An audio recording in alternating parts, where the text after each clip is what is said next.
नमस्कार दोस्तों, मेरा नाम धर्मेंद्र राजभर है। कॉन्सेप्ट में आपका स्वागत है। कॉन्सेप्ट के ऑप्शन सी के सेशन में आपका स्वागत है, जहां पर हम सीखते हैं ऑप्शन के कुछ कंसेप्ट, जहां पर हम सीखते हैं ऑप्शन की स्ट्रैटेजीज और उसके तहत किस तरीके से हम ट्रेड कर सकते हैं, इसके बारे में डिस्कस करते हैं। राइट। सो आज मैं डिस्कस करने वाला हूं कि किस तरीके से आप देखेंगे कि जो भी हमारा ट्रेड बनता है उसमें किन किन चीजों को फॉलो करना है। तो दोस्तों, आज मैं आपसे डिस्कस करने वाला हूं ऑप्शन राइटिंग के बारे में, कि जब भी आप ऑप्शन राइटिंग करते हैं तो उसमें किन बातों को ध्यान देना चाहिए और ऑप्शन राइटर क्या क्या डिफिकल्टीज फेस करते हैं, ये मैं यहाँ पर आपको बताऊंगा और उन डिफिकल्टी को किस तरीके से ओवरकम कर सकते हैं ये भी मैं आपको बताऊंगा। ऑलराइट। तो चलिए मैं अपना स्क्रीन शेयर करता हूँ, फिर हम वहां पर बात करेंगे कि ऑप्शन राइटर जो होते हैं उनको क्या क्या डिफिकल्टी फेस करनी पड़ती है। Okay, so let me share my screen. तो यहाँ पर मैं डिस्कस करने वाला हूँ ऑप्शन राइटर के बारे में। तो ऑप्शन राइटर टूल जो है उसके बारे में मैं आपको बताऊंगा। पहले हम डिफिकल्टी जो फेस करते हैं ऑप्शन राइटर, पहले वो मैं आपसे डिस्कस करता हूँ। तो दोस्तों, यहाँ पर मैं नाम दे देता हूँ option writing. Okay, option writing मैंने यहाँ पर नाम आपको दे दिया। तो जब हम ऑप्शन राइटिंग की बात करते हैं तो ऑप्शन राइटिंग में किन बातों को ध्यान देना पड़ता है, इस बारे में हम डिस्कस करते हैं। तो सबसे पहले आप देखेंगे कि मेजरली जो ऑप्शन राइटिंग करते हैं ये दो तरीके की स्ट्रेटेजी अपनाते हैं। एक होता है स्ट्रायंगल और दूसरा होता है स्ट्रैडल। ठीक है, दूसरा होता है स्ट्रैडल।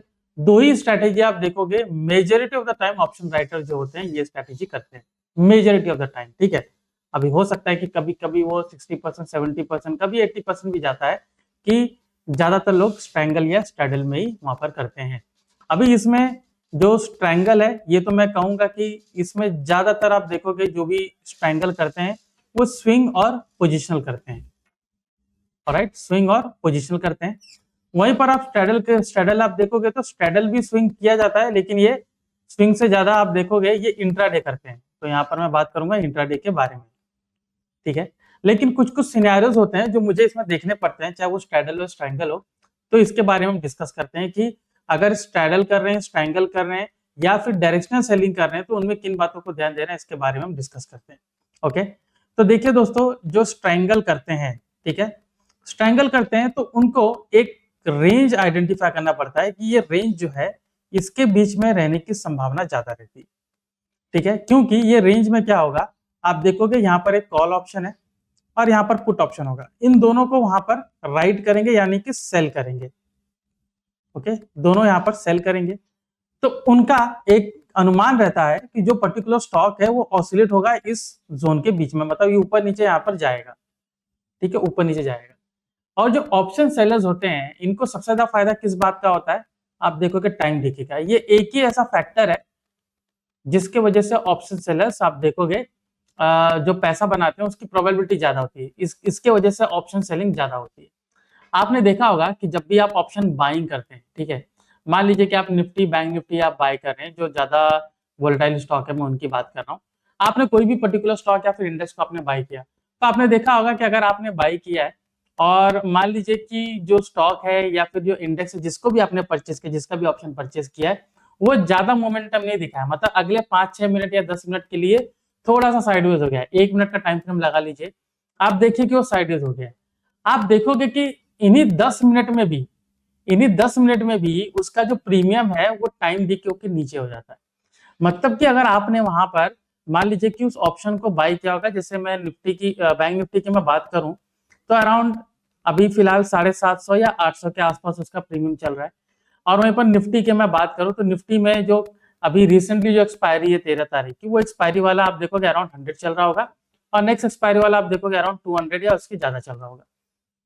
तो आप देखिएगा कि जैसे अगर आपने बाय किया, चाहे कॉल बाय किए हो या फिर आपने यहाँ पर पुट बाय किया हो, ठीक है, दोनों में से कोई भी, चाहे आपने कॉल बाय किया हो चाहे आपने पुट बाय किया हो, और आप देखोगे कि वो कॉल या पुट आपने जो भी बाय किया है इसमें जो प्रीमियम है उसमें इतना इंक्रीमेंट नहीं होगा अगर वो अगले 10 मिनट के लिए मूवमेंट नहीं देता है। तो अगर मोमेंटम दे दे के ऊपर जाता है या मोमेंटम दे दे के नीचे जाता है तो वहां पर आप देखोगे कि प्रीमियम में अच्छा खासा इंक्रीमेंट आपको दिख जाएगा।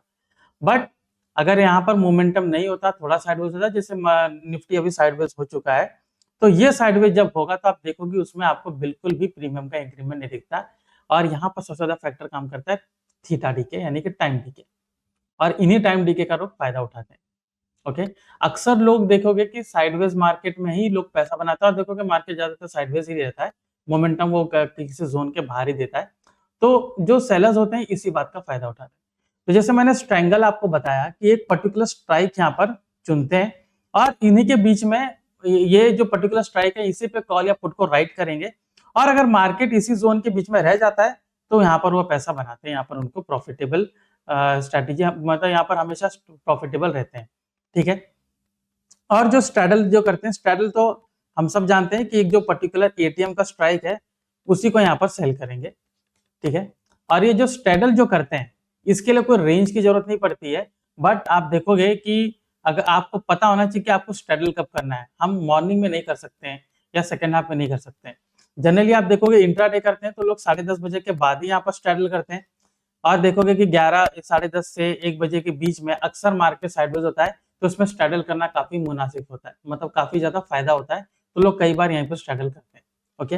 अभी लोग चैलेंज क्या फेस करते हैं इसके बारे में डिस्कस करते हैं और चैलेंज को कैसे ओवरकम किया जाएगा ये देखते हैं। तो सबसे पहला चैलेंज होता है स्ट्राइक सिलेक्शन। सबसे बड़ा चैलेंज होता है स्ट्राइक सिलेक्शन। जो स्ट्रैडल करते हैं उनको ये जो स्ट्रैंगल करते हैं उनको ये डिफिकल्टी होती है कि स्ट्राइक कैसे चुना जाए। अभी देखोगे जो ओटीएम का स्ट्राइक वो जो चुनते हैं, आप देखोगे अक्सर वो लोग ओवाई के हिसाब से, ओपन इंटरेस्ट के हिसाब से चुनते हैं। तो वो देखेंगे कि जहां पर सबसे ज्यादा राइटर्स हैं वहीं पर जाके पोजीशन बनाते हैं। अभी वो देखेंगे बिग बाज है, बिग राइटर्स हैं, चलिए यहाँ पर पोजीशन बनाया जाए, इररिस्पेक्टिव कि वहां पर कितना प्रीमियम उनको मिल रहा है। तो यहाँ पर देखोगे उनका प्रीमियम हो सकता है 10-15 ऐसा मिल रहा होगा और ये प्रीमियम वो लोग राइट करते हैं। तो 10-15 अगर वो यहाँ पर 10-15 रुपए का अगर प्रीमियम जो राइट करते हैं या फिर मान लीजिए 20 से 40 का प्रीमियम यहाँ पर राइट करते हैं, तो भी आप देखोगे यहाँ पर मैक्सिमम अगर 40 का भी कर रहे हैं तो जीरो होने तक 3000 का फायदा उनको हो सकता है। अगर ये जीरो होता है, दोनों जगह राइट करेंगे तो दोनों जगह आप देखोगे 3-3 हजार का मिल सकता है। अगर दोनों का प्रीमियम एक ही जैसा होगा तो 3-3 हजार यहाँ पर उनको मिल जाएगा। अब ये 3,000 के लिए इन्होंने दोनों जगह राइट किया, मतलब अप्रोक्सीमेट 2.5-3 लाख रुपए इन्होंने इन्वेस्ट किया तो 1% का रिटर्न मिल सकता है। अब ये जीरो कब होगा ये भी डिपेंड करता है। वीकली एक्सपायरी है तो ठीक है, वीकली एक्सपायरी में आपको मान लीजिए कि हर हफ्ते अगर आपको मिल रहा है तो ठीक है, प्रोबेबिलिटी आप देख सकते हो काफी अच्छी है। ओके। लेकिन मंथली अगर आप कर रहे हैं तो वहां पर दिक्कत है, ये जीरो होने में भी टाइम लेता है। और अगर मान लीजिए कि यहाँ पर बीच में मार्केट ट्रेंडिंग हो गया, ऊपर या नीचे की ओर हो गया, तो ये जो प्रॉफिट आपको मिल रहा है ये लॉस में तब्दील हो जाएगा। ठीक है, ये पूरा लॉस में तब्दील हो जाएगा। और आप देखोगे कि जो राइटर्स होते हैं भले उनकी एक्यूरेसी आप देखोगे 74-80% वहां पर जाती है। अब ये किस केस में जाती है, जब दूर दूर का ओटीएम आप सेल करते हो और अगर मार्केट एक तरफ ट्रेंडिंग नहीं हुआ तो जाहिर सी बात आपको प्रॉफिट होगा ही। लेकिन अगर एक बार ट्रेंडिंग अगर होता है तो आप देखोगे उनको बहुत ज्यादा लॉस होता है और कई दिनों का प्रॉफिट वो लेकर चला जाता है। ठीक है। तो स्ट्राइक सिलेक्शन जो होता है वो कभी भी आप देखोगे सिर्फ ओवाई के बेस पर नहीं होता, कुछ और भी डेटा देखना पड़ता है, हिस्टोरिकल पैटर्न देखने पड़ते हैं, ये सारी चीजें देखनी पड़ती है। मतलब मैं कहूंगा कि स्टैटिस्टिकल डेटा मुझे मिलना चाहिए। ठीक है, स्टैटिस्टिकल डेटा जो कि हमारा टूल है ऑप्शन राइटर वो आपको प्रोवाइड करता है। ऑप्शन राइटर एक ऐसा टूल है जो आपको रेंज प्रोवाइड करता है, स्ट्राइक प्रोवाइड करता है। रेंज आप देखोगे इंट्राडे पोजीशनल हर किसी के साथ प्रोवाइड करता है, तो ये मैं आपको बताऊंगा। फिलहाल आप देखिए कि स्ट्राइक सिलेक्शन जो होता है किस तरीके से लोग करते हैं वो मैंने आपको बताया, किस तरीके से गलत होता है वही बताया। अभी बात आती है स्ट्रैडल के बारे में। ठीक है, तो स्ट्रैडल में भले स्ट्राइक सिलेक्शन में प्रॉब्लम नहीं होती होगी, लेकिन कब करना है इसमें प्रॉब्लम होती है। तो हमें सेलिंग कब करना चाहिए ये जानना जरूरी है। ठीक है, अभी आप देखोगे जब मैं सेलिंग करता हूं तो उसमें अक्सर आप देखोगे जब हम सेलिंग कर रहे हैं तो इसमें आईवी का बहुत ज्यादा इंपॉर्टेंस होता है, इम्प्लाइड वोलेटिलिटी। अगर आईवी बराबर नहीं है, आप देखोगे जब भी मैं स्ट्रैगल कर रहा हूँ स्ट्रैंगल कर रहा हूँ या स्ट्रैगल कर रहा हूँ, अगर मैंने आईवी को नजरअंदाज किया तो मैं बहुत ज्यादा लॉस करूंगा। आईवी को मुझे कभी भी नजरअंदाज नहीं करना है। अभी देखिए जब आपको स्ट्रैंगल करना है, ठीक है, जब भी आपको स्ट्रैंगल करना है तो एक बात तो जाहिर है कि मुझे प्रीमियम थोड़े अच्छे चाहिए। तो जब मुझे प्रीमियम अच्छे चाहिए होते हैं तो उसमें मैं देखूंगा कि आईवी आपका बड़ा होना चाहिए। ठीक है, प्रीमियम आपको अच्छे दो ही केस में मिल सकते हैं, या तो उसका स्ट्राइक बहुत नजदीक है, एटीएम आईटीएम है, या तो उसका आईवी बहुत ज्यादा है। अभी एटीएम आईटीएम का अगर मैं करूंगा तो स्ट्रैडल हो जाएगा, यहाँ पर मैं स्ट्रैंगल कर रहा हूँ तो यहाँ पर एक ही केस हो सकता है कि आईवी मेरा बड़ा हो। तो आईवी अगर बड़ा होगा, ठीक है, आप देखिएगा कि कुछ दिनों का हिस्टोरिकल वोलेटिलिटी आप देखिए, उसके मुकाबले में आज का जो आईवी है या आने वाला जो आईवी है ये यहाँ पर 10, 20, 30, 40% बढ़ चुका है, तो आप देखोगे उसका प्रीमियम पूरा बढ़ चुका होगा। तो जब इस तरीके का आपको दिखता है कि आईवी काफी बड़ा हुआ है, तो वहां पर स्ट्रैंगल करने में काफी अच्छा लगता है, बिकॉज उसके आगे जब डिफ्यूजन होगा, तो आप देखोगे कि जो पूरा प्रीमियम में जो गिरावट आएगी उसका पूरा फायदा आपको मिलता है। तो यहाँ पर छोटा छोटा प्रॉफिट नहीं हो रहा है, क्योंकि प्रीमियम आपको डबल मिल रहा है, ठीक है। जो 20-30 का मैं आपको बता रहा था, 20-40 का जो प्रीमियम है, वही आपको 40-80 का प्रीमियम आपको मिलता है, मतलब पूरा आपको बड़ा मिलता है, तो उसमें प्रॉफिट आपके होने के चांसेस ज्यादा है। तो जरूरी नहीं कि आप इंडेक्स में करिए, आप स्टॉक में भी कर सकते हो। अक्सर स्टॉक में कुछ ना कुछ इवेंट की वजह से आईवी बढ़ता है या फिर गिरता रहता है, ठीक है। तो स्ट्रैंगल के लिए आईवी आपका ज्यादा होना चाहिए और स्ट्रैडल के लिए आईवी आपका कम होना चाहिए।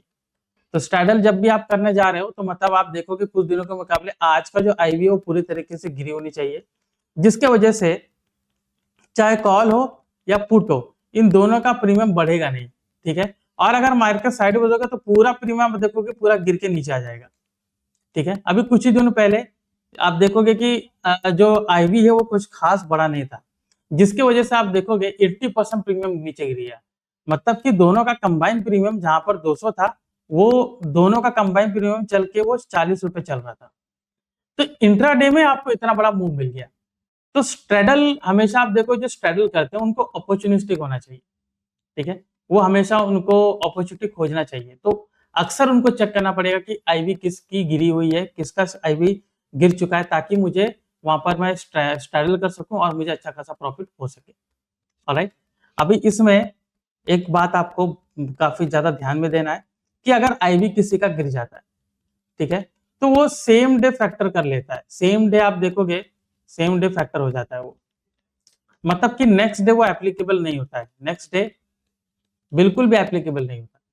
आप देखोगे कि उसने उसने आईवी आईवी के मुताबिक जो ऑप्शन प्रीमियम है वो एडजस्टमेंट हो चुका है, तो नेक्स्ट डे सेम असर देखने को बहुत कम मिलता है, ठीक है। मैं ये नहीं कहूंगा कि बिल्कुल नहीं मिलता, लेकिन बहुत कम मिलता है।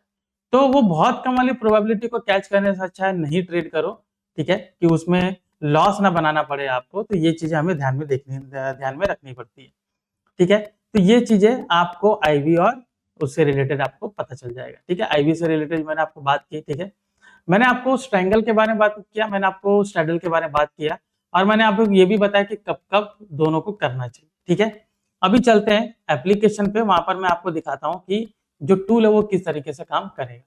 तो यहाँ पर आप टूल्स में जाइए और क्वांट मॉडल में ऑप्शन राइटर नाम का टूल है, आप इसको सेलेक्ट करिए, ठीक है। तो ऑप्शन राइटर टूल जैसे आप सेलेक्ट करेंगे, तो यहाँ पर आप देखोगे आप कोई भी पर्टिकुलर स्टॉक को पिकअप करिए, उसका रेंज आपको यहाँ पर मिलेगा कि ये रेंज आपको दिखेगा। ऑलराइट, ये रेंज आपको यहाँ पर दिखेगा। अभी जैसे इन्फोसिस है, अभी यहाँ पर आप देख सकते हो कि इन्फोसिस जो है, या फिर आप यहाँ पर निफ्टी टाइप कर लीजिए कि यहाँ पर मैं निफ्टी लगा लेता हूँ, ठीक है। यहाँ पर हम निफ्टी लगा लेते हैं और निफ्टी को यहाँ पर हम कर लेते हैं, ठीक है। तो निफ्टी का रेंज आपको मिल जाएगा। तो निफ्टी का जब रेंज आपको मिलेगा, तो इसमें आपको intraday position as well as आप देखोगे स्विंग ट्रेडिंग जो भी है, सबका रेंज आपको यहाँ पर बताया जाएगा। आप रेंज को आगे चेंज करते जाइए, आपको यहाँ पर रेंज आपको आइडेंटिफाई होता रहेगा, ठीक है। जैसे आप देख सकते हो निफ्टी है, बैंक निफ्टी, कोई भी, ये रेंज आपको मालूम पड़ जाएगा। तो इंट्राडे पर्सपेक्टिव से भी आपको रेंज मालूम पड़ रहा है, स्विंग ट्रेडिंग के हिसाब से मालूम पड़ रहा है पोजिशनल। पोजीशन जो 10 दिन से ज्यादा होल्डिंग करते हैं वो पोजिशनल होता है। तो यहाँ आपको रेंज आपको इजीली आइडेंटिफाई कर रहा है, ठीक है। तो कोई भी स्टॉक पिकअप करेंगे, उसमें अगर आपको स्ट्रैडल ट्रायंगल बनाना है अकॉर्डिंग टू आईवी, तो यहाँ पर आप आके बना सकते हो। आईवी किसकी बड़ी है किसकी घटी है, आप कहाँ पर चेक करेंगे, आप सीधे जाएंगे एनालाइज में, और यहाँ पर आप आईवी चार्ट को देख सकते हैं। इसमें आप वॉल ग्रिड को आएंगे तो वॉल ग्रिड को चुन सकते हैं। वॉल ग्रिड में आप देखोगे जो भी पर्टिकुलर स्टॉक है उनका यहाँ पर आपको वॉल ग्रिड में दिखेगा कि किसका आईवी बढ़ा है और किसका आईवी गिरा हुआ है, यहाँ पर आपको क्लियरली दिखेगा। तो इससे इससे हमें ये मालूम पड़ता है, वॉल ग्रिड में आप एनालाइज में जाके जैसे ही वॉल ग्रिड में आप जाएंगे, वहां पर आपको क्लियरली मालूम पड़ेगा कि जो पर्टिकुलर स्टॉक है जिनका आईवी बढ़ा हुआ है, तो उसमें आप स्ट्रैंगल करेंगे, जिनका आईवी गिरा हुआ है उसमें आप स्ट्रैडल करेंगे, ठीक है। तो देखेंगे कि दोनों ओर में आपको पैसा बन सकता है। देखिए ऑप्शन सेलिंग जो होता है, अगर मैं आपसे बात कहूँ कि जो ऑप्शन सेलिंग हम करते हैं, ऑप्शन सेलिंग जो होता है आप देखोगे प्रोबेबिलिटी भले ज्यादा होती है लेकिन रिस्की होती है, उसमें अनलिमिटेड लॉस की संभावना होती है। तो मुझे वो चीज को नजर में रखना है।